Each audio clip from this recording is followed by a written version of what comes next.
সংযোগটা কোথায়? সরঞ্জামাদির সাথে ভোট কারচুপির সংযোগটা কোথায় সেটা কিন্তু আমরা আমাদের প্রেস ব্রিফিং এ উল্লেখ করেছি। একটি হলে, সবগুলো হলে তো ব্যালট পেপার একই থাকার কথা সেন্ট্রালের, কিন্তু একটি হলের ব্যালটে কার্যকরী সদস্য বলা হয়েছে একটি ভোট দিতে, অথচ অন্য হলগুলোতে কিন্তু এরকম ছিল না। তাহলে দুই হলের মধ্যে এই পার্থক্যটা কেন থাকবে সেন্ট্রালে, যদি ব্যালট পেপার সব একই হয়? যে হলে 299 ভোটার সে হলে কেন 400 ব্যালট ঢুকবে? আর যে প্রশ্নটা করলেন যে শিবির প্রশ্ন তুলেছে তারেক রহমানের সাথে তার ছবি আছে, আপনারা জানেন শিবির নেতাদের ছাত্রলীগের সাথে ছবি আছে, শুধু ছবি না, তারা কমিটিতে থাকে, তাদের কাজই তো হচ্ছে গুপ্ত হয়ে থাকা।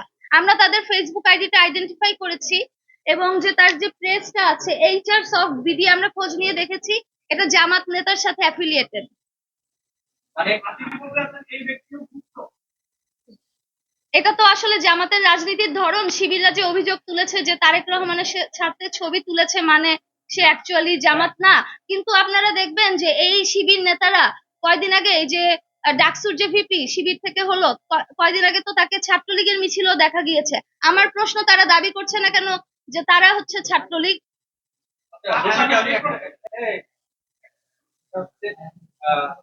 মানে অভিযোগ তো আসলে দেওয়াই যায়, কিন্তু সুনির্দিষ্ট জাল ভোট কিংবা কারচুপি হয়েছে এরকম প্রমাণ আপনাদের কাছে আছে? হ্যাঁ, আমরা দেখেছি যে ফজিলাতুন্নেসা হলের ফ্লোরের মধ্যে ব্যালট গুলো পড়েছিল।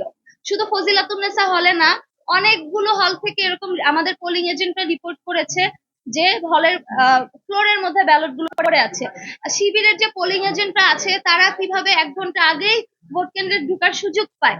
আমাদের যে পোলিং এজেন্টরা আছে সব পোলিং এজেন্টরা পৌঁছানোর আগেই অনেক হলে ভোট গ্রহণ শুরু হয়ে গিয়েছে। এটা তো স্পষ্ট যে এখানে কারচুপি করা হয়েছে। একটা নির্বাচনী আচরণবিধি এরকম হতে পারে না। আমার একটা প্রশ্ন, আপনি যে ওএমআর মেশিন ব্যবস্থায় ব্যালট পেপার সাপ্লাই করেছেন, আমরা দেখেছি একটু বলতে আমরা যাচাই করেছি, আপনারা বলেছিলেন, তো সেখানে দেখা গেছে যে তার চাচা দিনাজপুরের একটা উপজেলা বিএনপি সাধারণ সম্পাদক, এবং সে নিজেও খালেদা জিয়া এবং তারেক রহমানের অনেক পোস্ট এবং তাকে দেখেন, এই প্রশ্নের উত্তর আমি অলরেডি দিয়েছি। তার চাচা বিএনপি সাধারণ ঠিক আছে, কিন্তু তিনি জামাতি, তিনি জামাতের নেতা, এটা হচ্ছে আমাদের ইস্যু। আপনারা জানেন যে তাদের কোনো পদ, আপনারা যে শিবিরের যে আমাদের, শুধু আমাদের প্যানেলটাতে কি দেখেন, জিজ্ঞেস করেন যে তাদের প্যানেলে তাদের হচ্ছে কমিটিতে কি পোস্টে আছে, তাহলে আপনারা এর উত্তর পেয়ে যাবেন। শিবিরের অভিযোগ যে আপনারা বিভিন্ন হলে হলে গিয়ে মত তৈরি করেছেন, বিশেষ করে তারপরে এর পাশে আরো একটি বলে, এই অভিযোগের বিষয়ে আপনারা অবশ্যই সচেতন আছেন তাজউদ্দিন হলে।